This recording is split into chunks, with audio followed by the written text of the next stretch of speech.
एक घने जंगल में, जहाँ पेड़ इतने ऊंचे थे कि सूरज की किरणें भी जमीन तक नहीं पहुंच पाती थीं, वहाँ एक छोटी सी चालाक लोमड़ी रहती थी। उसका नाम था चिंटू। चिंटू अपनी बुद्धिमानी और मजाकिया स्वभाव के लिए पूरे जंगल में मशहूर थी। लेकिन उस जंगल में एक बड़ी समस्या थी, पानी की कमी।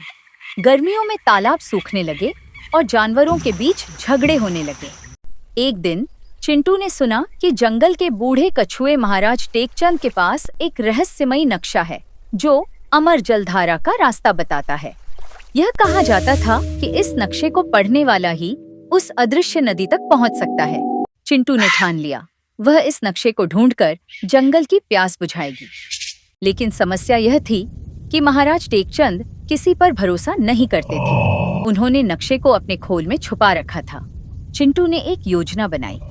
चिंटू ने जंगल के सभी जानवरों को इकट्ठा किया और बोली, महाराज, अगर आप नक्शा दिखाएंगे तो मैं उस अमर जलधारा को ढूंढ लूंगी, लेकिन अगर मैं नाकाम रही तो मैं जंगल छोड़ दूंगी। सब हैरान रह गए।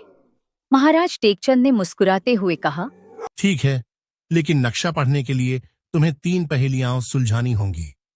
पहली पहेली, जो दिखता नहीं लेकिन सुनाई देता है, जो गायब हो जाता है लेकिन वापस आता है। चिंटू ने ठंडी सांस ली और बोली, वह हवा है जो जंगल का हर प्राणी लेता है मेरे महाराज। महाराज मुस्कुराए।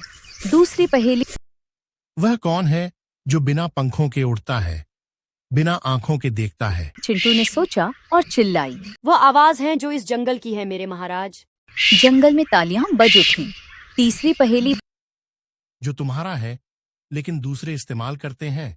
चिंटू ने अपनी पूंछ हिलाई और बोली, वह नाम है महाराज जो हम एक दूसरे का लेते रहते हैं, जिससे हमारी पहचान है, वही हमारा नाम है। महाराज टेकचंद ने नक्शा दे दिया, लेकिन चेतावनी दी, ध्यान रहे, रास्ते में काला जादूगर मिलेगा, वह तुम्हें डराकर भगा देगा।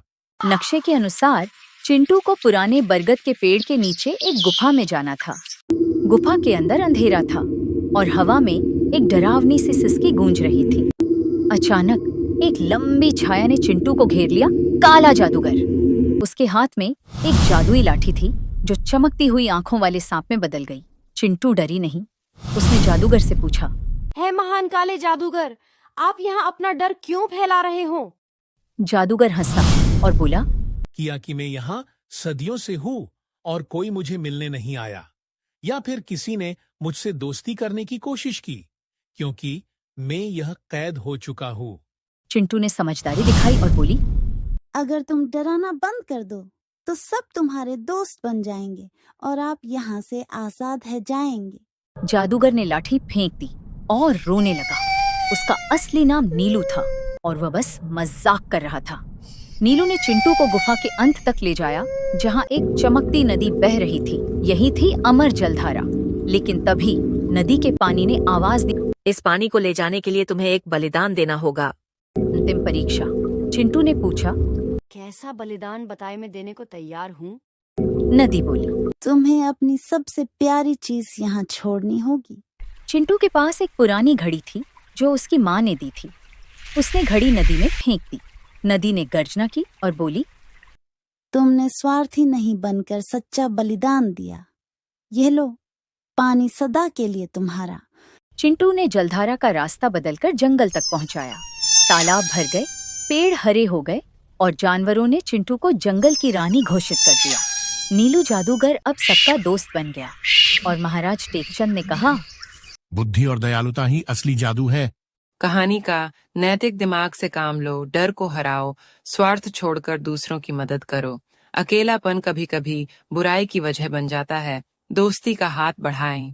तो कैसे हैं आप लोग? अगर आपको ये कहानी अच्छी लगी तो लाइक करें, कमेंट करें और हमारी पंचतंत्र चैनल को सब्सक्राइब करना मत भूलिएगा। तो आपसे जल्दी ही मिलते हैं एक और ऐसी ही रोमांचक कहानी लेकर। तब तक सायोनारा।